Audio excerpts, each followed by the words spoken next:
Uma nova semana e sempre com o vaticínio esperançoso que vamos todos morrer. Vamos todos morrer, sim. Algumas pessoas até, eventualmente, esta semana, sei lá. Pois, e não sabem. E não sabem. Coitadinhas, espero que não. Pois é, dá-me troll. Tracks. Ai meu Deus. Vamos viajar até um país que tu conheces bem, que gostas muito, bem sei. E já estamos a ouvir até umas chítaras lá tradicionais, lá deles, que eu gosto de sempre de dizer lá deles, mostrando uma enorme sensibilidade Cultural. cultural, exatamente. Ótimo. Que eles vão mostrar contra mim também, de certeza absoluta. Neste dia estávamos em 1597. Ui, lá vai 1590. ele. Século quê, Tiago? Sim, ainda século XVI. Exatamente. E morri em Nagasaki. Nós adoramos Ai sempre dizer meu Deus, Nagasaki. Nagasaki. Em Nagasaki, no Japão, aos 65 anos. Pá, a altura está bem fixe. Eu estava. Vais gostar muito desta pessoa. Falamos do missionário português Luís Frois, um homem awesome. Luís nasceu em 1532 em Lisboa. Graças a Deus. Fogo. Mas por acaso é Grande engraçado. viagem. É mesmo verdade. Aliás, se ele sonhasse, como é que ele sonharia quando nasce em Lisboa em 1532 que iria morrer em Nagasaki? Não sonhava de certeza, porque não sabia de ninguém o que era Nagasaki. Claro. É mesmo extraordinário. É incrível, hein? O que muda na vida de uma pessoa. Ele vai morrer longe, que é o que eu também vos desejo a todos, como já vimos, não é? Ele vai entrar para a Companhia de Jesus, que, como já aqui dissemos muitas vezes, Jesus, parecendo que não, faz imensa companhia. Sim. Uma pessoa às vezes está sozinha no meio do trânsito, até numa trovoada, Sim. ou à noite numa casa grande, Sim, sozinha. num movimento de cagaço, tipicamente Exatamente. tipificado como Ai, minha cagaço. Nossa Senhora. Qualquer ateu Sim, já sim, disse sim. ai, minha Nossa Senhora, Sim, sim. ou ai, meu Deus, em momentos de maior É a companhia de Jesus. Nessa É a altura. companhia que Jesus faz. Sim, sim. Muita companhia Jesus faz. Não te faz a ti? Faz. imensa. Aliás, os próprios japoneses hoje em dia Fazem de vez em quando imenso. dizem muitas vezes Ai, meu Deus. Ai meu Queres Jesus. dizer como é que isso diz em japonês ou não queres Não, tentar? vamos passar esse momento porque já chafurdamos na Porque insensibilidade. a provedora Quanto também basta. tem mais que fazer. Claro. Está a receber agora coisas da Embaixada do Japão. Oh, caraças. Okinawa. Eu sei lá se a embaixada do Japão. Sei o que é que é. Aquilo vem tudo em grego, diz a nossa provedora. Agora. Bom, vamos lá ver. E é assim que em 1563, enquanto jesuíta, ou como jesuíta, vai partir como missionário para o Japão nessas primeiríssimas missões primeiríssimas e quase últimas, missões de evangelização no Oriente. Nós lembramos, É ou tão- contamos, é muito é fascinante. tão- É sim, muito sim, fascinante. sim. E este Luís Frois, então. E é uma nestas figura- cabeças temos que sair dos nossos sapatos e viajar muito no tempo. Claro, as coisas tinham começado uns séculozinhos antes, como falámos aqui, das viagens para o Oriente, o Marco Polo, etc., que chegam até à China e fazem. E pronto, e a Índia, aqui já bem conhecida, até porque o continente é contínuo, não é? Sim. O Japão, como sabemos, é uma ilha e, portanto, não há essa continuidade terrestre e o Japão não era de facto conhecido. Talvez fosse uma lenda, não é? Isolado O tal completamente. Sepang, Sim, claro. Mas não era de facto conhecido, nunca lá tinha chegado ninguém. E quem lá vai chegar são os portugueses, é quem os primeiros europeus a chegarem lá, e muito pouco, 20 anos antes de chegar lá o Frois, portanto em 1543, já ele era nascido, era um bebezinho, quando os portugueses lá chegaram, razão pela qual, se ele dissesse à mãe: adorava morrer em Nagasaki. Ou se a mãe dissesse assim: sai abaixo da árvore, este miúdo ainda um dia morre em Nagasaki. Era completamente impossível. Sim. Era impossível. Não dava para dizer. Não dava para dizer, sabes? Nagasaki. Claro. Ele também não disse: sempre sonhei vir a Nagasaki. Nunca disse essas coisas. Talvez tenham chegado antes os portugueses, não só em 1543, porque há várias histórias relacionadas com esta chegada. Os primeiros podem ter sido cada um a reclamar essa Sim. chegada. Três marinheiros: António Peixoto, António da Mota e Francisco Zeimoto, que estavam num barco, mais ou menos ao lado da atual Tailândia. Não se sabe porquê, terão fugido, meteram-se num junco. É aqueles barcos chineses que nós trazemos no nosso imaginário. É um Sim, barco, tem sim. aquelas velas, parece Claro, que fazem assim, claro. dobradas, Sim, né? sim, Chama-se sim, isso um junco. E terão sido arrastados pelas correntes e ir dar à costa do Japão. E terão sido assim estes três homens os primeiros a chegar ao Japão. O que faz todo o sentido. Pode ser, Pode sim. ter Ou pelo menos acontecido. estas pessoas lá estiveram, nós temos mais ou menos a certeza histórica. E há outra versão que conta com estas mesmas pessoas, estes mesmos três portugueses, que tinham sido levados por um pirata chinês, Wang Zi, ou Ji, não sei como é que eles dizem isto. É interessante, portanto, as personagens são as mesmas, mas tinham lá ido chegar de outra maneira. O que nós sabemos é que aqueles três, de facto, lá estiveram e até se tornaram todos mercadores prósperos no Japão, fazendo comércio no Japão. A terceira versão é a do nosso conhecido Fernão Mendes Pinto, que conta na sua peregrinação que lá chegou em 1541, portanto teria chegado antes dos outros. Seja como for, quem lá chegou primeiro ou depois, sabemos que causaram enorme sensação, porque nós temos pôr-nos sempre dos dois lados da questão. Claro. Da mesma maneira que os europeus nunca tinham visto um japonês também nunca tinha visto um europeu. Ainda para mais ocidental, um não é? ocidental, claro, um Claro. ocidental, obviamente.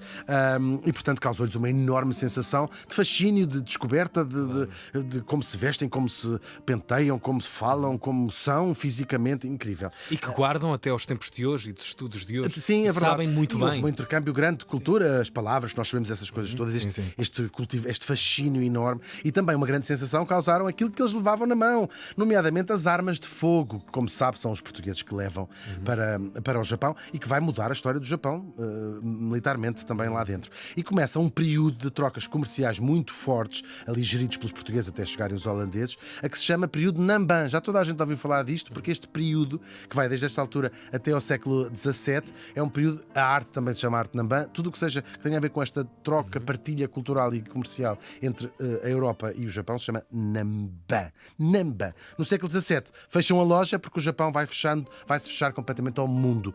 Fecha-se completamente todas as relações com qualquer país do mundo, eles fecham. É uma política chamada Sakoku, que faz com que o Japão só é forçado a abrir os seus portos no século XIX, a meio do século XIX, e vive noutro planeta, não é? É muito engraçado essa parte, não é? Bem, e o resto do mundo noutro planeta para os japoneses, com certeza. E também começam, nesta altura, ainda agora voltando ao século XVI, as missões de evangelização, chefiadas por quem? Aquele a quem chamam um apóstolo das Índias, Francisco Xavier, mais tarde São Francisco Xavier, cujo corpo que está incorrupto, e está na Catedral de Goa, assim, é muito impressionante, parece um leitão. Agora, não está incrível, não parece uma pessoa viva, né? Também não se podia esperar. Mas está ótimo, pô. Olha para a idade, de cabeça Há está pessoas ótimo. que saem numa noitada e ficam mais Ficam estragados piores que o São Francisco Xavier. Está ali qual. Agora, nesta senda que o nosso Luís Frois vai chegar ao Japão. Primeiro chega a Kyoto e depois vai conhecer o poderoso Oda Nobunaga. Isso é tão entusiasmante, incrível. é tão Que era entusiasmante. claro, o Japão, não vale a pena, não temos tempo para explicar isso tudo, mas tinha senhores da guerra, teve shoguns, tive essas fases todas. Isto era um poderosíssimo líder militar que vai recebê-lo lá no seu palácio, onde o Luís Frois vai viver durante algum tempo. E vai se dedicar ao estudo da história e da cultura japonesa. Enquanto lá eles estavam a fazer evangelização e comércio, é isso que ele fica fascinado. E é considerado o primeiro cronista europeu do Japão. O primeiro europeu a falar e a contar sobre a história e a cultura do Japão. Este figuraça. Luís Frois, mesmo fascinante. Ele publica um livro chamado História do Japão, mas é de outro livro fascinante que eu quero falar e que até podem comprar. É uma edição baratixa, estão aqui que podem ver na net. Ele chamava-se É mesmo, é tão fascinante. A edição o quê? Tinta da China, não é? Não, já vou falar. A edição livros de bordo. Originalmente o livro chamava-se, é o título que lhe deu Luís Frois, Tratado em que se contém muito sucinta e abreviadamente algumas contradições e diferenças dos costumes entre a gente da Europa e esta província do Japão. Era o título da época, não é? Era o título. Eu adoro Não para. estes títulos, exatamente. E continuou. Até ele é ponto. Agora, 2019 tem este livro, é publicado pela Livros de Bordo, como disse, está editado, portanto, escolhido pelo Rui Manuel Loureiro, e tem um título mais simples e mais simpático. Chama-se Tratado das Contradições e Diferenças de Costumes entre a Europa e o Japão. Está cheio de pérolas. É mesmo Que linda a linha. edição esta. É linda. A capa E isto linda. é muito linha a linha. Atenção ao YouTube. Ou seja, Estamos a mostrar. os europeus fazem isto, os japoneses fazem isto, os japoneses fazem isto. Tem muitas pérolas, mostram como se vivia no Japão, também é engraçado porque mostra como se vivia na Europa no século XVI, e para além dos dotes de escrita dele, é testemunha e é prova do detalhado conhecimento que este homem teve em pouco tempo da vida e da cultura e do que se faz no Japão. Eu deixo só alguns exemplos muito E rápidos. ter esse chip dessa curiosidade, Claro, de querer historiografar saber, a coisa, de querer Está recolher dividido a por coisa. capítulos, Uau. tipo alimentação, vestuário, Sim. como comem, como se vestem, e de um fascínio muito, muito grande. Diz ele assim: nós entramos nas nossas casas de calçados em Japão. É descortesia e hão de deixar os sapatos à porta. Para nós, para lavar as mãos e o rosto, arregaçamos os pulsos somente. Os japoneses, para o mesmo efeito, se despem nus da cinta para cima. As cortesias, ou seja, as vénias, que nós fazemos dizemos, como pôr um joelho no chão, essas fazem os Japões como se porem de bruços, com os pés e as mãos e a cabeça quase no chão.